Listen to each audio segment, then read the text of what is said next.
but we are going to open it up for questions for these three gentlemen, and then in 15 or 20 minutes we'll switch over at a few of the earlier presenters and have everybody go at everybody. So we'll take questions from the crowd right now.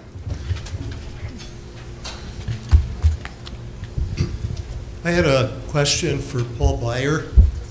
I wanted to know whether Paul shares Peter's ambivalence about TIF reform legislation, and if not, why do you think it's worthwhile, and how can it help promote smart growth objectives? As much as I love to talk about TIF, Ken, 4 o'clock in the afternoon may not be the time to introduce that. Does everybody know what TIF is? Tax increment financing?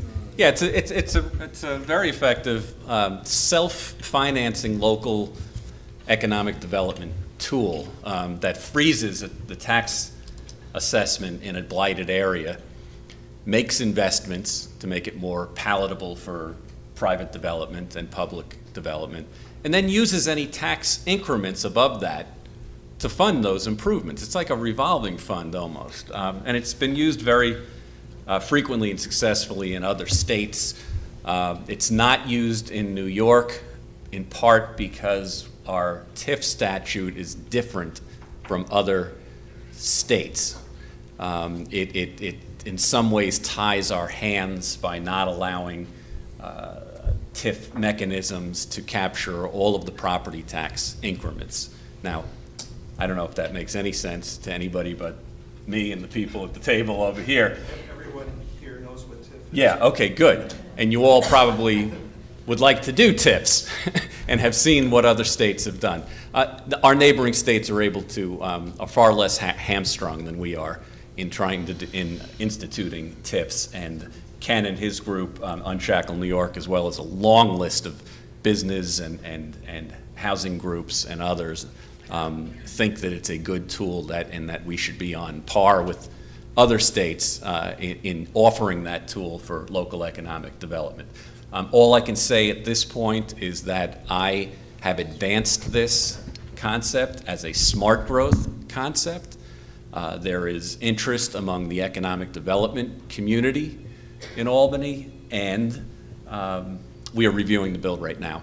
There's legislation before the Senate and the Assembly right now, and we're taking a very, very close look at it, a closer look than any other governor has ever done, believe me, because I've been talking about TIF for 4 years now, and finally somebody's looking very closely at it. I can't give you anything more than that because we haven't completed our review yet, but Ken, you and some of the folks at the table are just doing a tremendous job pulling the business community together around this really effective tool. Paul, thank you very much for explaining the policy, and it's a great policy. My question is, does the policy address conducting a health impact assessment on projects? And if so, what state agency would be sitting at the table, and what could local health departments use as a resource, or whom? Right. You're going to have to make that connection by extension, which I'm sure you're very used to. The key points in this act that relate to physical activity and health are the ones that deal with mobility choices, like walkability, bikeability, access to transit, mixed uses, and density, because those types of communities, of course, are more active. There is no specific health assessment in the 10 criteria, and the Department of Health is not considered an infrastructure agency under the bill because they obviously don't do the sort of infrastructure work that other agencies do. But that's an important component of the planning principles that are embedded in smart growth. Not to mention, the pollution reduction, greenhouse gas emission reduction components that are built into the Act too. Back in the 70s, when I first heard about sustainability, it came out of California in the Coevolution Quarterly magazines where I first read about it. In those days, using the term growth and development in the same sentence as sustainability was heresy among the people that were proponents of that. And I'm just curious about, you seem all the speakers are very comfortable with the combination of those words, and I'm just wondering if you could speak to that issue and the implications of our industrial society and the level of consumption that we have, and how this vision of sustainability reconciles to that. Thank you.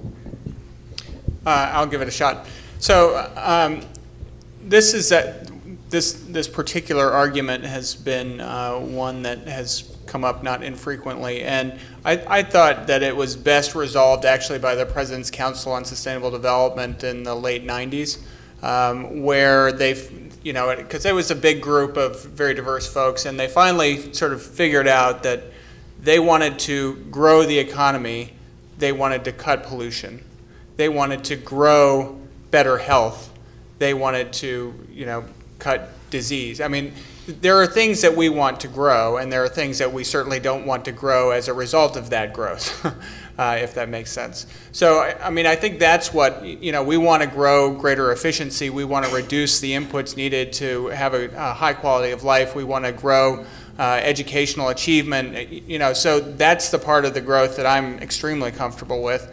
And, you know, I think this whole effort is about how do you do that, and how do you get more of the things that people want and then make for, you know, for healthy, happy people on this earth in a way that doesn't create, you know, side impacts that make it worse for the future or worse for other people who are trying to do the same.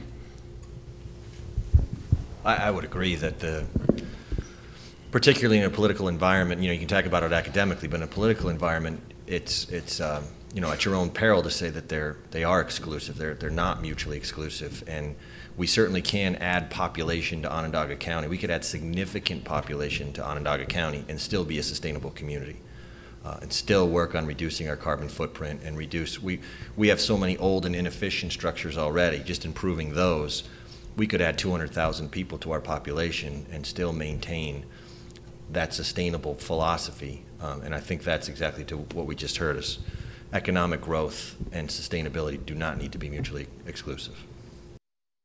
I just wanted to know, as the debate about the sales tax unfolded up in Onondaga County, how much of it was centered around what services are provided by urban communities, like an urban core, where it usually comes around fire and police, and the other ones have volunteer, which is obviously fire and police are a big cost, and then they get the same tax rate as everybody, and we pay the same tax rate as everybody else, but we're providing paid fire and paid police. How did that all come out in the discussion? Was that part of it? Absolutely, it's part of the ongoing discussion, because now it's more acute.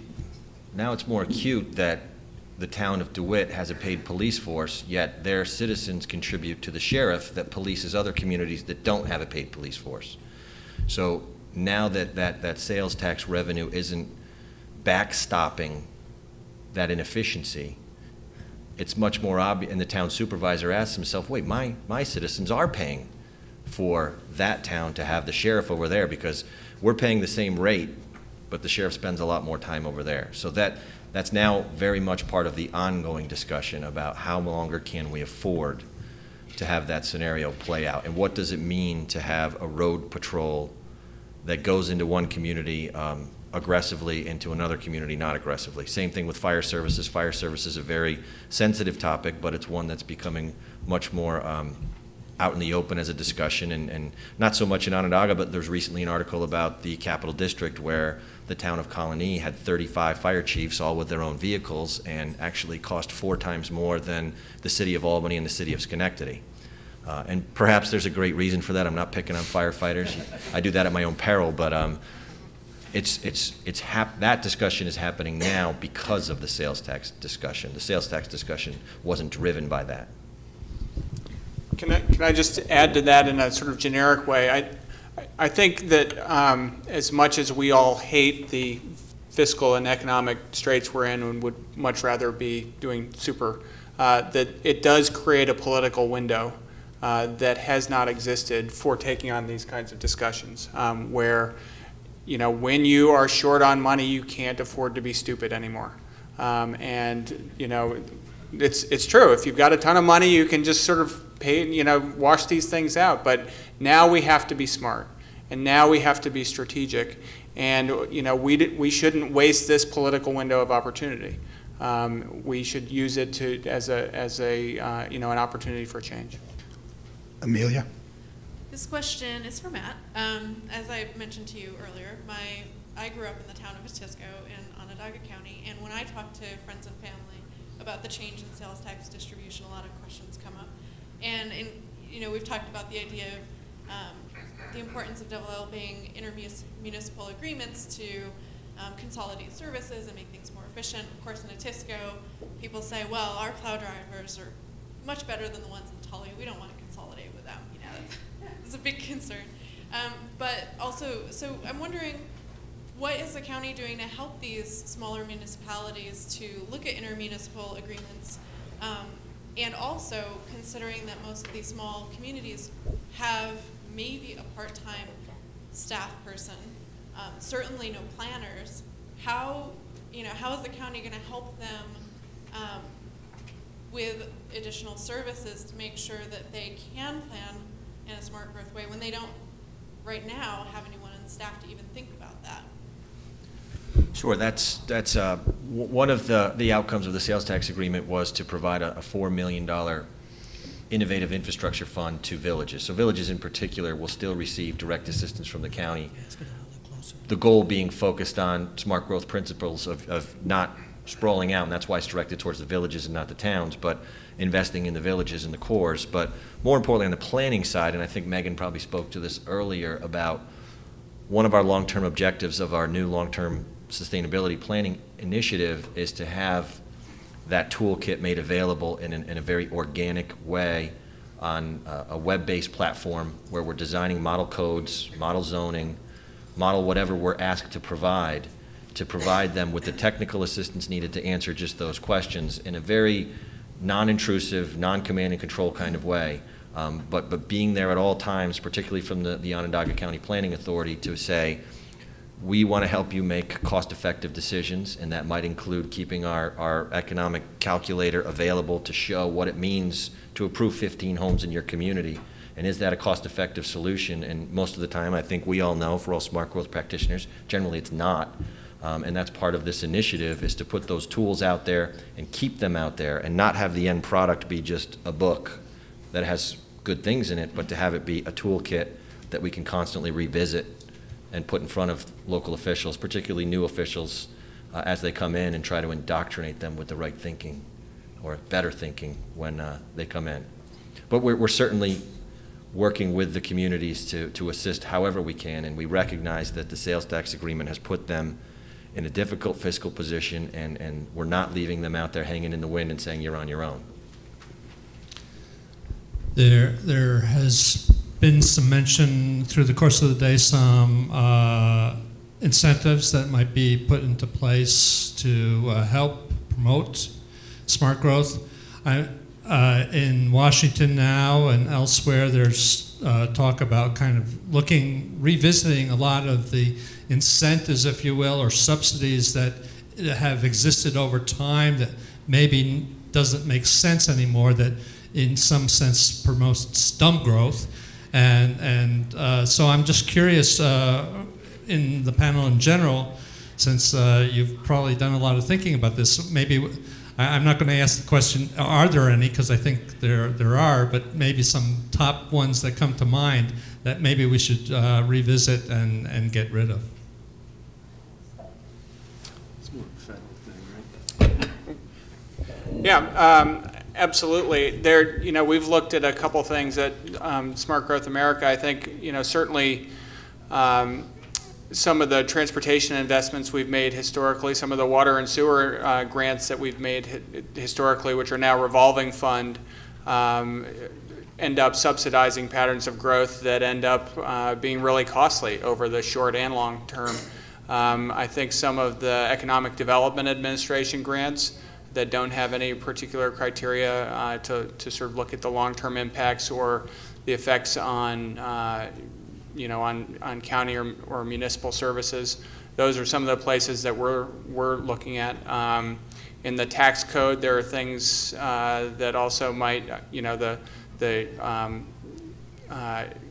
I'm not suggesting changing this, but the home mortgage interest deduction has, a tremendous impact on the development market. We went through and added up sort of all of the different tax incentives and subsidies, and came up with something in the neighborhood of $2 trillion that the federal government is involved in subsidizing some form of real estate or other.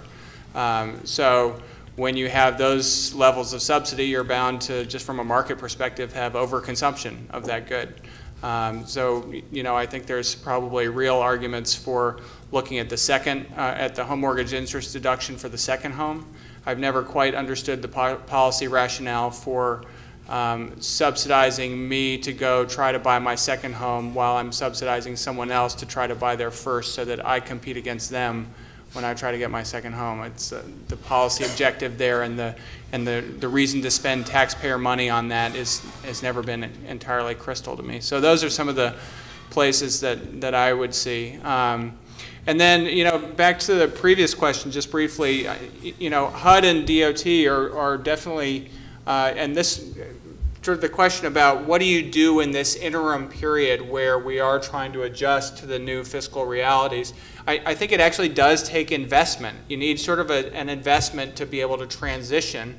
And that's the exact argument that we were in making to Congress and the Senate about the HUD planning grants, saying, look, these are investments in the short term that help communities reposition for the long term, because we have unsustainable financial models, fiscal financial models all over this country that are currently, as we speak, breaking down. And it's hard to figure out how to transition away from that into a more sustainable model if all you have is a half-time staff person. You need some ability to sort of put some effort into thinking about it and re-engineering the system. And that takes a strategic upfront investment, which hopefully you can then back out of and let the system, once you've had it recalibrated, be sustainable on its own. And actually, a lot of congressmen and senators were very sympathetic to that viewpoint, particularly when you start to drag out all of the scenario planning where Charlottesville, Virginia, when they actually looked at sort of the status quo and looked at what some of the alternatives were with a $500,000 grant, ended up saving, $200 million. That starts to sound like a very good proactive investment for a way to get us on a fiscally sustainable path. So HUD and DOT and to a lesser degree EPA in terms of direct funding are putting money out there, I think, really to accomplish this and to help those communities who are struggling with this to try to look at these very issues. Lois Andrasik with the Greater Binghamton Association Realtors.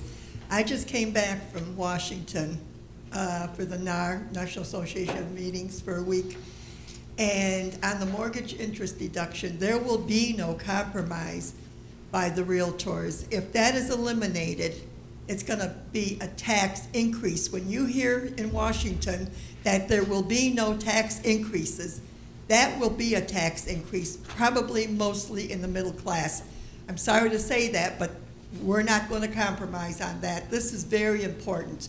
And right now, when the market is struggling, that's certainly not going to help it any to get back up on its feet. And National Association of Realtors are 1.1 million strong, and this is the way we feel. No, I'm certainly not oblivious to that and to the realtors' position on this at all. And the realtors have been great partners of mine over a long period of time at the national level and at the regional level, and have been some really fabulous advocates for smart growth in a lot of places in Michigan and in Montana and other places where the local realtors have really been in the lead. And I agree. I don't think now is the time, particularly on the mortgage interest deduction on the first home. I think that would be a real problem for the real estate industry, and we have to be smart about when and how we approach these things. I do think there's ample academic evidence showing that the main impact or the main subsidies are going to high-income people in Massachusetts, New York, Washington D.C., California. I mean, that's pretty well documented. What you do about that is a whole other question. I don't think it's, you have to be sensitive to the impact that it has on people, to the, the investments that people like me have made counting on that interest deduction. I mean, that's not so we have to be thoughtful about how we approach it. But, particularly, as I say, on the second mortgage interest deduction, I think if the goal is to promote home ownership, that, I would say, looking at looking at that subsidy and saying, is there a better way that really would actually, much more help the middle class? It's not the middle class. It's not the 45K per year households that are out there buying second homes. It's just not. And if that is a good expenditure of tax funds to get the middle class into their first home, I am at a loss as to how. Well, right now, there's talk that they want 20% down to purchase a home, and you add approximately 10% for your closing costs. Right. 30,000. How? Right. No, I wouldn't have bought my first home that way. No.